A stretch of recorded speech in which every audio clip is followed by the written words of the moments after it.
Alrighty, welcome to the Fantasy Thinker here, um, and to Short Fiction Side Hustle number 10. Today, we are talking about the short story "What Makes Us Human" by Mr. Donaldson from the Reave Just Another Tales collection that we have been making our way through, and this is the seventh and almost last tale, the last tale before the last tale in this book. Yeah, indeed. And and so I have my good friends here with me here. We have Chris from the Chronicle of Chris, and of course we have the wonderful Vasha from Reading by the Rainy Mountain. And we've been going through this whole collection, and yeah, I can't believe we're on our 10th episode here. So this is great. We're in double digits now. Indeed. Are. Yeah. So this particular story, "What Makes Us Human," actually is the oldest story in the collection as far as chronology when he wrote it. He actually first published this in 1984, which it was first published in, let me share this here, Fantasy and Science Fiction magazine in the Wow. August issue of 1984. But it was actually written for this collection called Berserker Base, which wasn't written until 1985. And this was a collaborative novel by all these big name authors that you see on the cover there. A lot of nobodies. But where are all them now? Where are all they? What happened to Roger Zelazny? I mean, never heard from him again, you know. I never. Yeah. Yeah. So The only name that I don't know is Edward Bryant. Damn, no. We gotta add a book by him on the speculative speculations. But go ahead, yeah, Jared. there we go. Yeah. So apparently this was supposed to be a collaborative effort, and Fred Saberhagen was the editor, and Right. he put a in between each story in this book, this collection, he put a little like a connecting story that connected the stories together. And I found that I was looking this up and I found it fascinating. And this story was also included in one of Dawes' year's best collections later on. And then it was reprinted in this collection, Reave to Just Another Tales. It was slightly revised for this edition, and I'm assuming it's to make it more standalone than connected to the other story. That's what I'm assuming. I don't know that for sure. I didn't have a problem following it or anything like that, so Definitely not. I don't think it would have taken too much revision, or I don't know how connected these tales actually were. Yeah, but Have to look out for the collection though, for sure. Especially if it does add more to it, and especially because like a pretty decent group of people that have contributed to it. Yeah, pretty good. And from what I've read, What Makes Us Human is actually the first story in this collection, in the Berserker Base collection. Yeah, and then it goes on from there. Oh, good. So there's a paperback on Amazon for £155. I mean, oh, that's it. Bargain.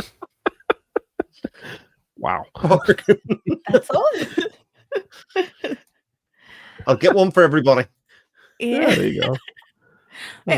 On the US Amazon, there's a mass market for $8. But that must be a really good edition, or someone's really ripping you off. I want the $150 one. Yeah, that's what I want. Yeah, I can find other ones on eBay. We're okay. We're rescued. there's no Kindle for it either, right? Yeah, there isn't. No. Oh wow. Very interesting. Yeah, maybe this could be included in a future short fiction side hustle read through. Who knows, right? And we'll get fine. Good point. Yeah. Well, it depends whether we like the story or not. I mean, just put that out there. Yeah. Well, we'll get the real story. That's a Nice. little Donaldson side joke there, right? Yes. Okay. Yeah. Nicely done. So with all that history out of the way, 1984. So keep that in mind as we're talking about this story. So Vasha, overall impression here. Overall impression. I enjoyed the story. I wouldn't call it anywhere near my favorite in this collection, but it's a good story. It was fun. It was what I wish we had been reading for the last 8 weeks on speculative speculations. But I mean, the nice thing is, just for those who are not familiar, we've been reading Reave for speculative speculations, and it's a long book, went on for a long time, and I didn't enjoy it very much, and it wasn't a space opera. So this sort of made up for that in one go and made me excited for what is to come. It was nice. I had to think about it afterwards, and I liked the title. Did it have the same title in the Berserker base collection? Do you know, Jared? Yes, as far as I can tell here, yeah, it did. Okay. Yes, it Okay. did, yeah. Mm-hmm. So anyway, the title was intriguing and a bit of a mystery on its own, because you want to know. I wanted to get to the point where they explain what their opinion is of what makes us human, because the story didn't quite start like it was going to explain it, but we got there. And maybe in the Berserker base, like, the alien entity is explained, but here it felt vaguely random, but to serve the story to a certain extent. But it was fun. It was a fun story that was a quick read, and I enjoyed it. Like other stories in the collection, a lot more than this. Felt like it lacked some of the thematic depth that the others had, but I'm glad I did it. It was fun. Yeah. Chris? Yeah, like pigs specifically. Yeah. It's good to find some more pigs in it. Yeah, so I think this is another story that kind of goes to show not only is Stephen Donaldson a great writer, but he's a very smart man. I mean, a lot of the things that he's talking about in this, I would say, became the basis for other novels that we've read, and were inspired, obviously, by things in the past as well. It certainly the core premise of it, of this kind of journeying away from your home space to try and save it in some way, or to explore back to your roots, is very Children of Time. I think I'd be surprised if both of you didn't sort of see the comparisons with Children of Time at that point of view. And some of the core questions in it are, again, very similar to a book that I've just finished reading called The Singularity as well. This kind of idea of what makes us human, and especially because it talks about the relationship between humanity, or between sentience and technological based creatures and that kind of stuff, which is obviously very pertinent for today. But it also, I don't know, in fact, I'm pretty sure I know the answer, because I think we've discussed this previously. It seems to me that the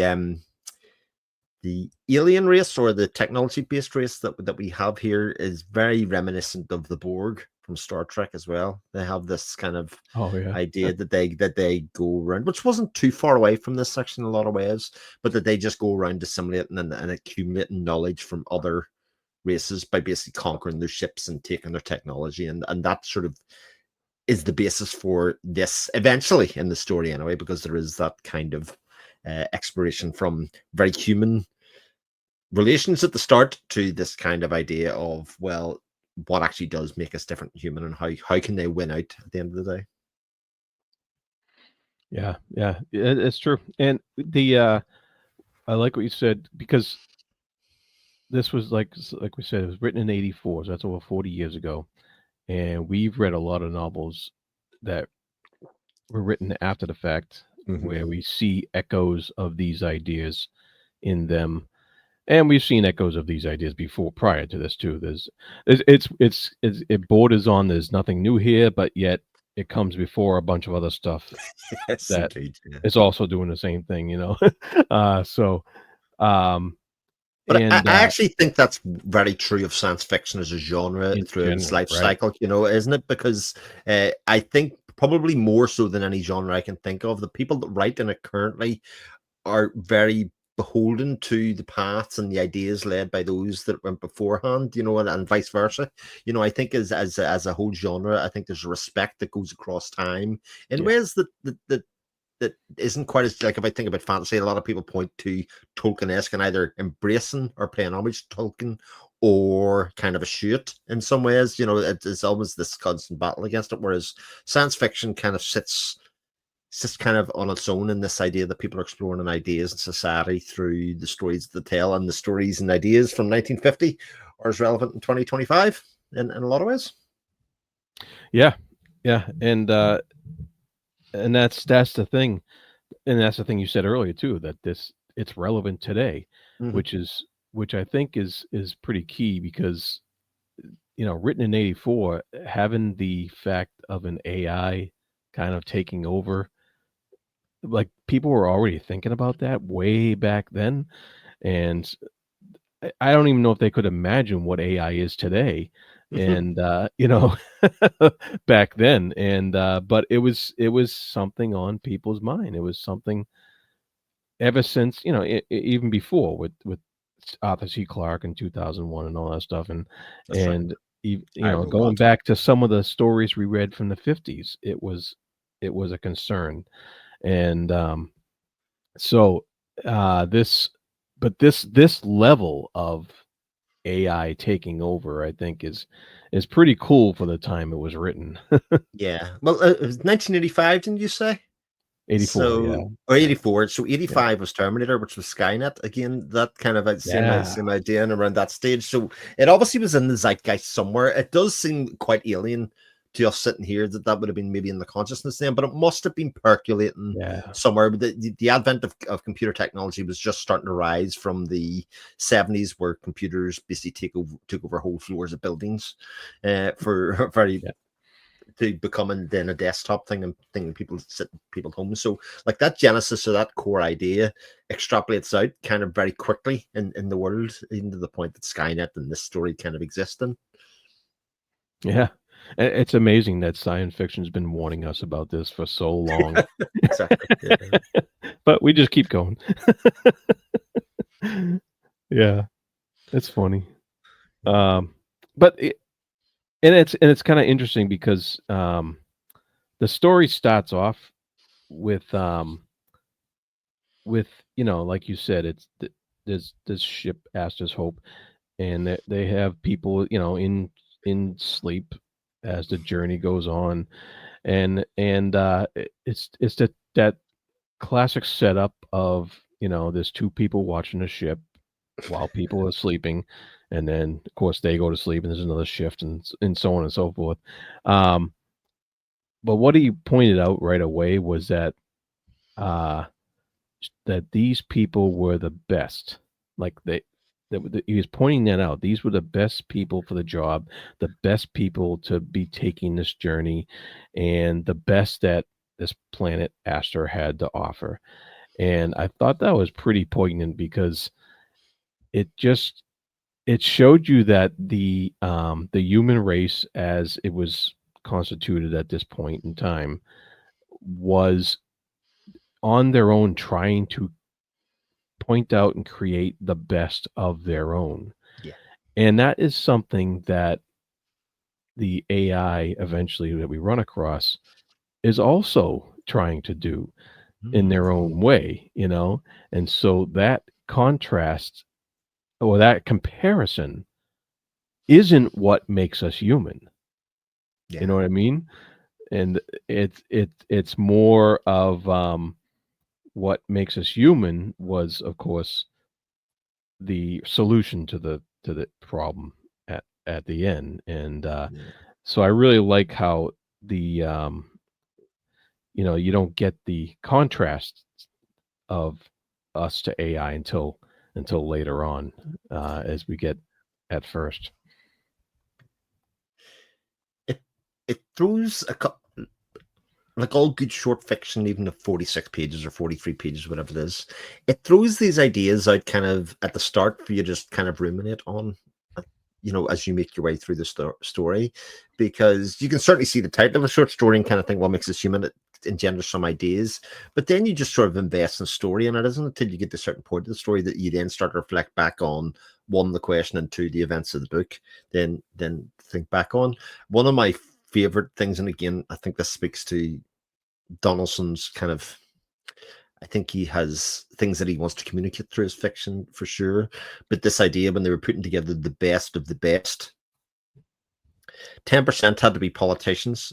And he sort of scoffs at this idea that actually, of all of the people that you could put on a ship, the politicians and the like are the most useless people to civilize a settler place. Like, what good are politicians, and even to a lesser extent, like administration staff, kind of skills that a lot of people can kind of do. And I don't think he's necessarily deriding those careers. I think he's just saying, like, if you were putting together this ship of people that were to resettle or rebuild society or put your best foot forward, surely everybody would have to have a function, or a function at the end of it, that they would be multi-skilled. And I think that's sort of where they ended up with our two main characters, is they were sort of multi-skilled, even though what Nishans and Putters, isn't that what they called them?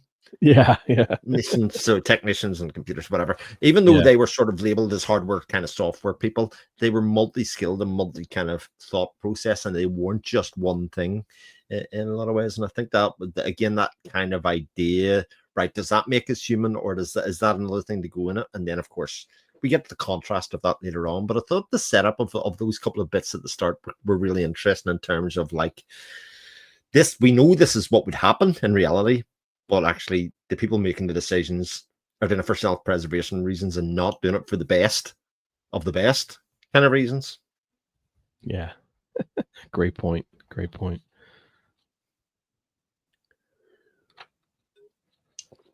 Let's see here. So the what did you think about the fictional part of the science, with the whole sea shield, the shield, and the AI? Like, what I liked was they had their society and their science based upon this kind of racial memory of things, and how they developed. And like, when they originally went to Aster, they developed the society developed quicker than it would have, than it did on Earth originally, which makes a sort of sense. And then, but the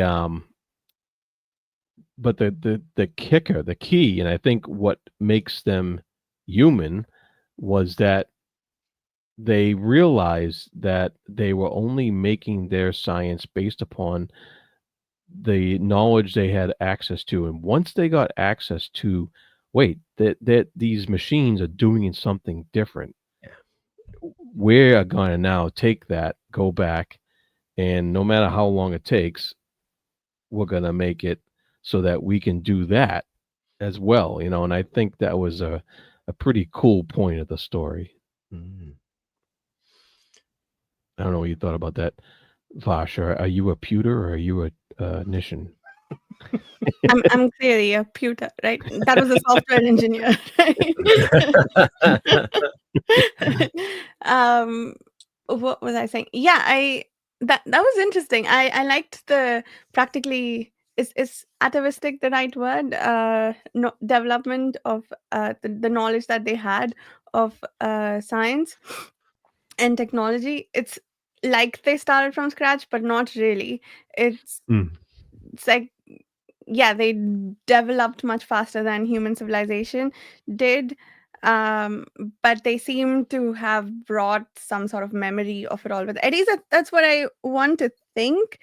I guess the explanation that we're given in the book is that they had this dream that drove them, that they didn't even really fully consciously become aware of, to go back home somehow.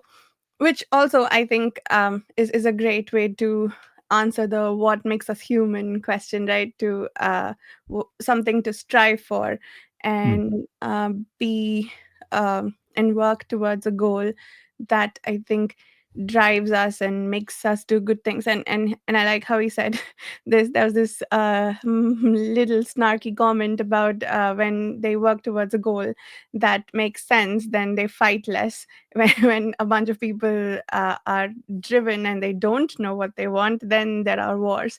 And so this society as a whole had fewer wars, or when they had wars they had them quickly and they moved on.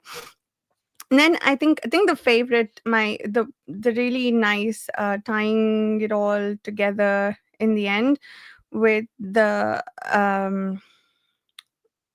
with, I forget what's his name, Gracias, saying he's taking the ship back, right? And I thought maybe it's to warn the home people that there are ships like this out there that might come for them. But it's like, why should we sleep for centuries when we know that faster than light travel is possible? So again, like, it's this constant striving towards something better, which, this is technologically better, but I think that's a nice answer to what makes us human. Like, it starts there and ties it back all together in the end as well. Like, and I like that, you could have multiple answers. There's of course the the thing she did, which bordered on self-sacrifice. It could have been too, right? Like, the willingness to allow herself, like, to consider death to protect the ship. Yeah, anyway, I enjoyed the technology pieces of it, although it was slightly jarring for me to keep reading parallel to the speed of perpendicular to the speed of light. But but it was fine. And honestly, I don't know, I think speed of light is special somehow with the vector business anyway. I don't know the details, but we will let that go. Yeah, it's an old one. I actually read that bit slightly differently. In some, and I actually think I read the entire story a little bit differently, insofar as I think what makes us human is still the eternal question at the end of the story. I don't think the things that we kind of point to normally, like if you think about the AA argument at the moment, is the idea that it can't create.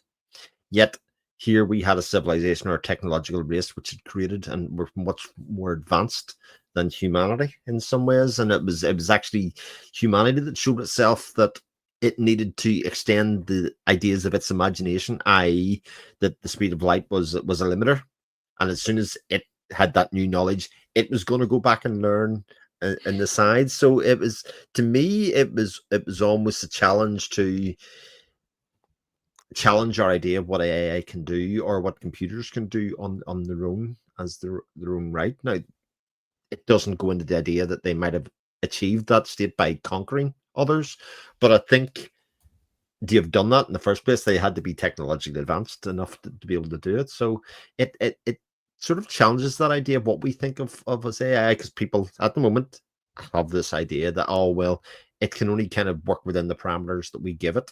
You know what I mean? And that could be the idea. And while this is science fiction, that's an assumption which may or may not be correct, in the long term. Yeah. What you just said made me think of something. So you said AI is going around conquering people and acquiring technology, right? And that's kind of what the whole war business was. Like, it's very subtle messaging throughout the book, but it feels like what he's telling us now, like the new answer that I thought of is, the ability to rise above this base need and conquer and, learn a different way. I don't think that he's explicitly making the point there, but that could be one way to read it, in that, AI intelligent, AI conquering people, AI building technology that's better than what we have. So can we rise above this, I guess, brute force method of getting what we need and do better? Maybe. I don't know. Yeah. And to kind of take it on to the next step in the story, it kind of floats the idea that the AI or computer is tyrannical. If you know what I mean, that it is aggressive by nature. But he also floats the idea that actually this ship, to the computer's eyes, only had 2 people on it, so it actually would have been a way to advance their society. and their technology with very minimal loss to them. Anyway, that's sort of what they were thinking at. So again, there's a level of complexity in the story that doesn't maybe appear to be there when you're first reading it, or skim reading it, if that makes sense. Yeah. Yeah. Yeah. Well, there is the question of the AI saying surrender because you are bad life.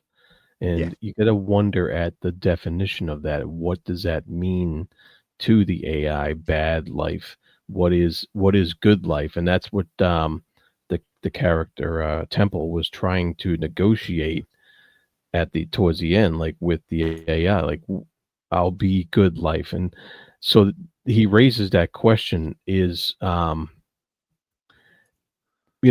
obviously she was just trying to find a way to either trick the AI to subvert it, to get around it, to to fool it into believing what she wanted it to, so that she could pull off what she did at the end.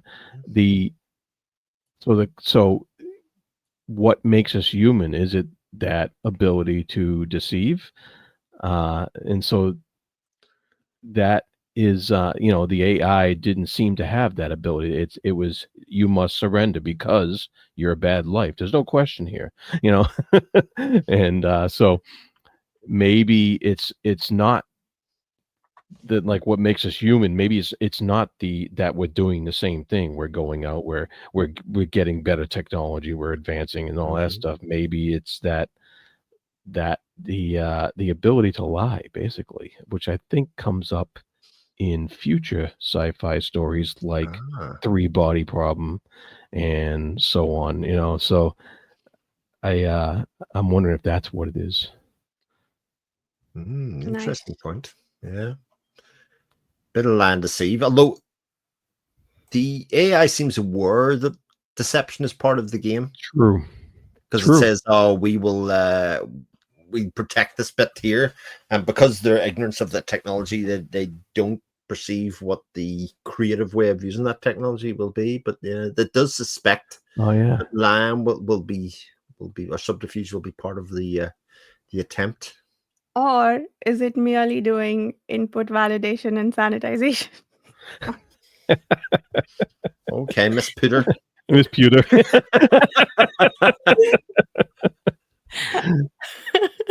Somebody has been caught in a couple like production cycles way too many times, Yes, that's security 101. Validate your inputs, sanitize your inputs. Recommend reading the XKCD comic about the kid whose name to drop tables. That's all. Yeah, it would have been nice if when they dropped it off and kind of pushed away from it, it just flashed up in the front of RTFM or something, which would be the fucking manual for those. Wow. All right. Oh man. Interesting. Good questions. Good questions all. Even though you guys are speaking Greek to me, but it's all right. Well, I've got a little bit to step back, actually, to go back a little bit. I thought it was interesting that at the start of the story, the two main characters are sort of playing with the idea that they are subverting technology in order to get busy, that's right, so to speak. So he's programming or using the automated technology. Right. So they sort of, and it's sort of like, I have to say that made me really nervous at the start, because I was like, oh shit, this isn't going to end well. I've seen Superman 3. This shit's not good. This shit's not going to end well. Like, no. But it went in a different direction than what I thought. But I thought that was interesting, the idea that she was sort of trapped inside by technology, by automated systems, and it was done by her partner. But at the same point, it was like, we are sort of at the whim of those systems, though. Yeah. No, that's actually a great point, because and it's funny because it starts out playful, that the story starts out playful in that manner, and then you run into that situation where she has a moment of doubt, and she's kind of just brushing it off and blaming it on Garcia and stuff like that, and or Gracias, and the and then you think, oh, it's okay, it's just him, but then of course, then the shit hits the fan, and Yeah. they come across the AI, but um, you're right, you weren't ready for that level of seriousness because of the playful contrast at the beginning. And of course, but it does, when it does come to the end of the story, that kind of puts it, they go back to the playfulness, and maybe that's what makes us Yeah. human. Who knows? Absolutely. I think I'm gonna have to take back what I said about the lack of thematic depth in this in the short story. Yeah. Yes, Varsha. Ah, well, But I think that's true of the entire collection, though. Yeah. I think there are many levels to this. Each one of these stories that we read has been highly entertaining in its own right, but they have all of them ideas and genesis that kind of lead to kind of where it could have came from, where were the kind of things that he wants to talk about within short fiction. And I think it's also a very good nod to the strength of short fiction, in 43 Yeah. pages or whatever else that we have read here. Like we can talk at length about all the minutiae and all the other things, especially in the idea of science fiction, where you sort of sometimes don't always need to explain every tiny little bit. Reave, take notice. Yeah. Yeah. No, that's a great point, Chris. And because I was gonna say it's because you and I read it earlier in the week and we thought about it all week. Where That could be true. Yeah. Vasha just finished, but Yes, she did. but no, yeah, it's a great point, and it is what I do love about short stories and short fiction in general, is that you can do that. You can put a lot of thought and theme into the story in a short a period of time, and uh, you don't need to explain everything, because a lot has to be taken by inference, and a lot has to be read maybe again in order to actually put together those things. And so and as we've seen throughout this whole collection, Donaldson's really good at it. Yeah. Yeah, I'm really glad we're reading more Donaldson, because I think I want to read some of his novels. Don't have time for them yet, but I'm glad we're gonna be reading Daughter of. That's the next collection, right? Yes, Yes. yes, it So is. Yeah. We don't have to read Donaldson novels, says the person who sets the schedule. that's This true. unbelievable kind of hubris. I don't understand Hubris. what's happening now. Well, I have an idea. Spot the pewter. Yep, there it is. All right. Yeah. No, awesome. It does show the level that we can talk about a story that takes you maybe a half an hour to an hour to read. We can talk about it over half an hour. That tells you something. Yes. Whereas You could read the story in half an hour. I took an hour and a half. I am a slow reader. just a guess. Yeah. An hour and a half is great, though, Yes. for these type of Fun time. stories. Yeah. The end of the story. What do we think of the use of science? I mean, I wasn't a bit like you, Varsha. I was a bit like not convinced by it, by this them winking out of existence. I thought at the very least anti-light. I was trying to think what anti-light would do. Anti-light would make them just disappear from our plane of existence, but they would still exist somewhere. I think it's not that they were destroyed. I had a little bit of a problem with the actual science part of it, but at the same stage, it was like, but Yeah, whatever. Yeah, I think I kind of assumed that that's what was implied with the not that it was disappearing, because it's like apparently sending it off into a parallel dimension-ish thing, it seems like. But also, okay, this is me way overthinking this, but speed of light, it seems to be that they're going faster by sort of melding into space. Or am I thinking of some other story? Jeez. Never mind. But the I'm worried that when they start to build the ships that are faster than the speed of light, that they'll end up in that alternate dimension, and then the alien ship will come for them again. Well, this is the problem, but this was what I was thinking. This is me, and you're way overthinking this. So if they use the contraption to wink them out of this existence in another parallel universe, they have access to the technology. Yes. In that other place, so they can take it apart and examine it, so they can just come back at any stage. Oh no. Oh, well, maybe that's what this collection is all about. Yeah. Now we have to read it. Okay, Chris, you gotta cough up that 150. 150, yeah. And again, I think everybody that's made it this far is starting to see the kind of the lovely sweet Varsha has just taken food out of my family's mouths and said, I have to buy this ridiculously overpriced piece of book because she decided so.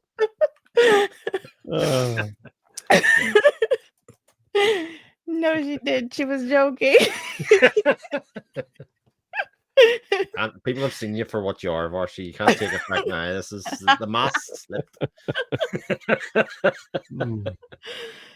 Thank God I found the $7.99 beat up secondhand version on eBay. Nice. Excellent. Yeah. But yes, that is true. That idea, that you can see all the different ways that this could link to other stories and kind of push forward, and kind of somebody could take the baton off somebody else and go, right, I'll take it from here. And that's a real fun idea for a collection of short fiction, especially. Yeah, because like now we said all this, my mind's racing. Like, oh, geez. But very cool. Yeah. Very cool. All right. Any final thoughts on what makes us human? Related to the story or otherwise?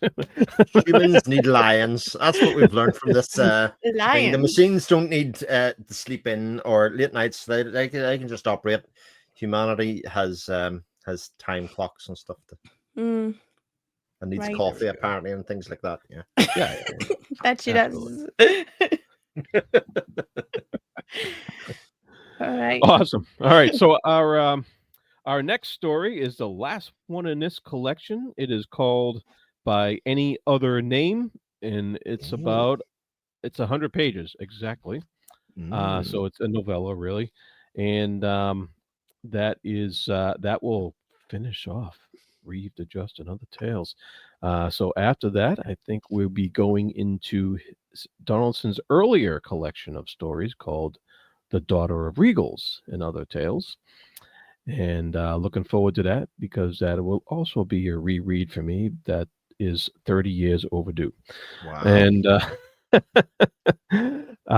so with all that said, please visit Chronicle of Chris and visit Reading by the Rainy Mountain. I'll put their links below. And thank you for watching. And as always, be good to each other.